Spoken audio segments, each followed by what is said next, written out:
watching. My name is Jess, and today I'm going to be going through the Nazi Germany topic of the GCSE history course. Today I'm going to be focusing on the problems faced by the leaders of the Weimar Republic. Firstly, we need to understand what the Weimar Republic actually is. A republic in itself is a country without a hereditary ruler, or a king, emperor, queen, etc., etc. The new government actually met in a town called Weimar, combined the two names together, therefore became the Weimar Republic. As we all know, World War I ended on the 11th of November 1918. If you didn't, that's a fact to remember. And the old German government, led by the Kaiser, which is German for emperor, was forced out of Germany. The Weimar Republic, however, were not very popular with the German people at all, and here are the reasons why. The first problem being the blame for the defeat in World War I. The leaders of the Weimar Republic signed the armistice that ended the fighting, and many Germans were shocked by this. The Kaiser had not told the German people that they were losing the war and victory seemed possible. They felt betrayed and were looking for someone to blame. The people believed that Germany could have won the war if the army had not been stabbed in the back by weak politicians who lacked the will to fight on. This was known as the stab in the back myth, and the idea of the German people thinking the Weimar Republic was weak continues out through all of these problems, so remember that is the golden thread throughout this. Lamb.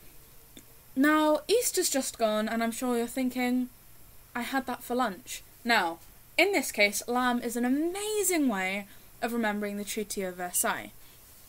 L, land, A, army, M, money, and B, blame. If you can remember this, you will do great. Continuing on with the Treaty of Versailles, we reach problem 2. Germany had to give up 13% of its land, including colonies and important areas with raw materials such as coal. The German army was reduced to 100,000 men. It had previously been 1.75 million. No conscription or aircraft were allowed, and there was a reduction in the size of the navy.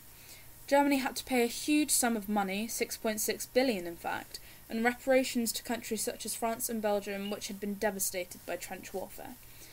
The war guilt clause meant that Germany accepted blame for causing the war. Now, these terms were very, very unfair for Germany, and the opponents of the Weimar Republic saw the government as weak. Problem 3. Proportional representation. In the old government, the Kaiser had chosen the ministers who'd help him run the country. The new constitution brought in by the Weimar Republic allowed the German people to choose who they wanted in their government. This new system was much fairer, as all Germans over the age of 20 could vote, and all adults had the right to free speech. The government counted the votes using a system known as proportional representation, or PR for ease. While this method seemed fair, it often meant that Parliament was made up of lots of different minor parties which had too much influence on policies. The major parties in the Reichstag had to make deals with the minor parties because they needed their support. Now, problem 4. Political violence. Not everyone thought that the way the Weimar Republic ran Germany was for the best of the country. Many extreme parties wanted to destroy the Republic and its system of government and to seize power to rule Germany their way. The main groups can be split into extreme left-wing and extreme right-wing parties. Now, here I have taken 4 main points that are actually featured in my revision book that I thought are really, really interesting and that you should really try and get your head around. So the first example of extreme left-wing parties is the Spartacist Rising 1919.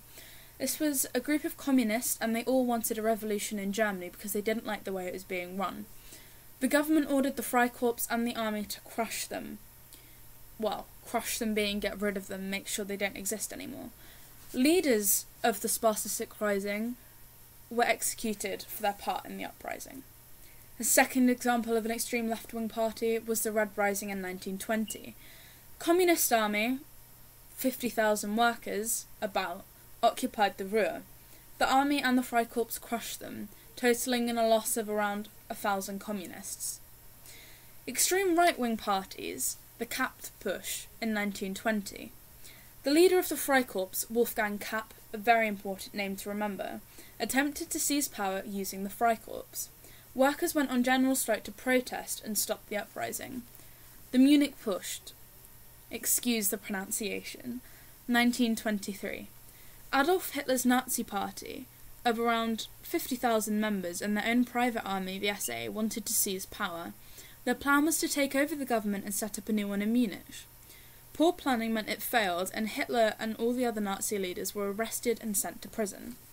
As you can see down the bottom of the page, I have put in definitions of words that you probably need to know. So it's a good idea to go through and learn everything in blue. Okay, thank you so much for watching. Keep revising because you can do it. All information included is accurate to and credits to EdXLB GCSE Schools History Project 2nd edition by Thorne and Hartley. I really recommend getting this history book. I've based a lot of the information in this video off of that, but the most important thing to remember is keep revising and you can do it.